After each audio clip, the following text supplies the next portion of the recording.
Hello Internet, and welcome to this quick video on Macbeth, specifically key quotations for the theme of guilt. Perfect for GCSE English. Let's start by taking a look at this quotation here. Will all great Neptune's ocean wash this blood clean from my hand? No, this my hand will rather the multitudinous seas incardinine. Now, Macbeth says this right as he encounters his wife after murdering Duncan.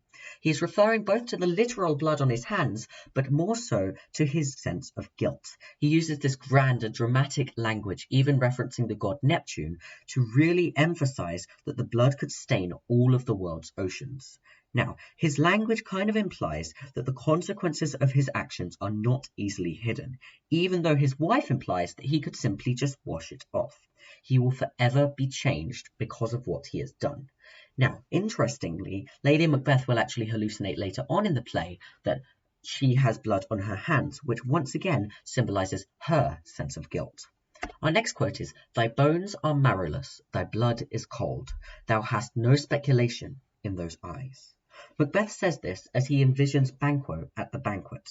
Now, his vision of the ghost reveals his absolute guilt over the murder of Banquo and his young son, Fleance. He didn't murder them himself, however he did order it, and as we know as an audience, Fleance has escaped. However, the sense of guilt he has here is so powerful that he loses a sense of reality and is unsure whether he is actually having a vision or not. He needs to reassure himself that Banquo is in fact dead. So he does this by saying, "Thy blood is cold."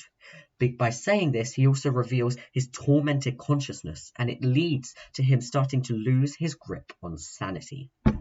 And finally, we can have to bed, there's knocking at the gate. Come, come, come, come give me your hand. What's done cannot be undone. To bed, to bed, to bed. Lady Macbeth says these lines after she has gone completely mad. They are the final words she says in the play, and they reveal how guilt has actually crushed her previous strong and assertive personality. She now has to be cared for like a child and has no plan for her future. No matter how much she repents, the violence and death cannot be undone.